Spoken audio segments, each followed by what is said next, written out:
the power of our imagination, we began to talk. From that spark of divine inspiration, we formed small groups and began to hunt together and survive together.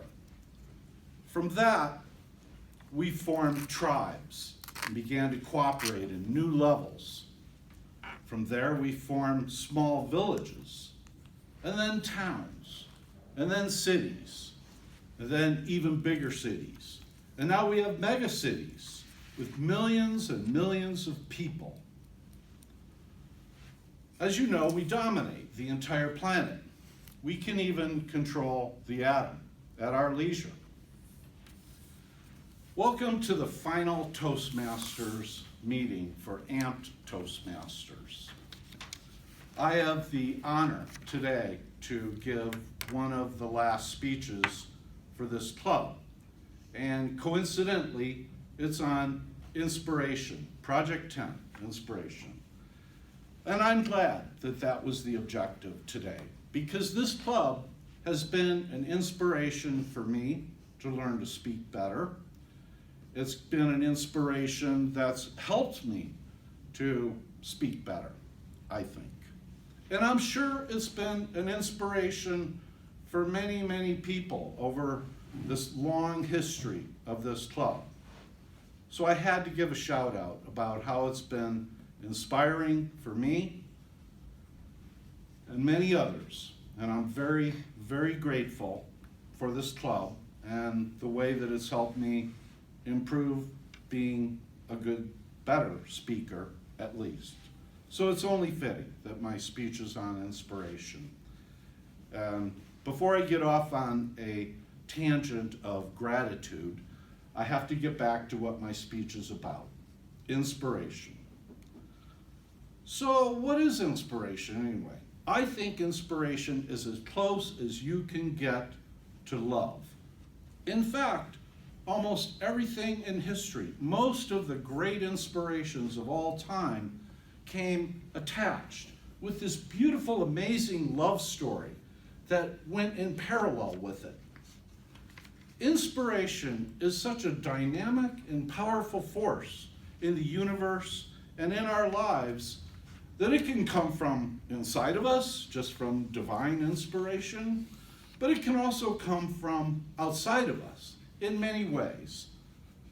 Obviously, inspiration can come from other people, especially if you have a romantic inclination towards that person. They can certainly inspire you, but it can also come from nature, observing nature, such as the animals, the birds, the insects. There are many inventions where we mimic those things. Inspiration can come from science. It can come from art. It can come from music. Inspiration can come from prayer. Inspiration can come from enough learning. The most prevalent of all, though, I think, for inspiration is romance. It's as simple as that. That's how it is with us humans. Obviously, inspiration, therefore, is a highly personal thing. So what would I aspire to inspire you to do? My top pick would be I would obviously want to make the world a better place, as I'm sure almost all of us here would want to make the world a better place. So do I. So how would I do that? I would try to inspire people to be more curious, especially of each other. Why do I say that? Because of the last few decades, we've had this exponential, rapid growth of technology, and it has changed the basic structure of our lives from who we were for millions and thousands of years. Our scientific knowledge has outpaced our social wisdom so fast and so far that we have some social problems now because of it. And the social problem I'm talking about is loneliness and isolation. They're at an all-time epidemic level. and they're really, really bad for you. So let me give you an example of how this maybe came about. Long ago, before the air conditioner, people would sit on their front porches to take in the cool evening breeze. And then they would talk to people that were walking by, and people would actually interact with each other and talk. And then, once the air conditioner was invented, people tended to stay inside and stay cool in their comfortable air-conditioned rooms, and they interacted less. Then the TV came along. This made things even worse because now people were staying inside all year round, glued to their favorite shows, sitting in front of their television, and interacting with people even less. Then, now, the internet has come along, and the word friend has become a verb. And people sit in front of their computers and they have these virtual relationships online where they have these friends, but do they really know very much about that person? Because online they're really only seeing the best part of their friends' lives. We don't really know what's going on with each other. We have these virtual relationships.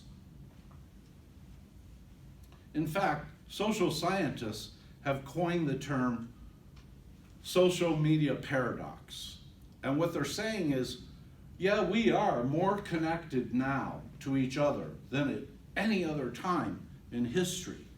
Yet more and more people are reporting loneliness and isolation. And this loneliness and isolation, many psychologists say, is the root cause of some of our most horrific and deadly things that have happened in our society in these last 10 years. So how do we solve this? Is there a way we can solve this? Yes, there is. It's through small acts of kindness. And it's similar to what happens when you throw a pebble in a pond and the ripples go out far beyond the point of contact. When you give a small act of kindness to someone, the effects go on and on throughout our society. Scientists have proven that when you do a small act of kindness for someone, they're more likely to do a small act of kindness, and it ripples out, just like the ripples in the pond. Also, when you do a small act of kindness, it makes both the giver and the receiver feel good. So how did I start out talking about curiosity and wind up talking about kindness? Because really, they can be the same. When you're going about your daily life, walking around in society, bumping into strangers and maybe casual acquaintances or whatever, what can you do to do a small act of kindness just in the moment? Well, if you say, hey, how are you doing today? That is a kindness. You're being kind to that person by showing them interest. You show them that you care, that you're interested in how they're feeling today. And so curiosity and kindness can go hand in hand, just the way inspiration and love do. So be kind enough to be curious, and you will be inspirational. I'll have AMP Toastmasters in my remembrance forever. Thank you again. Bye.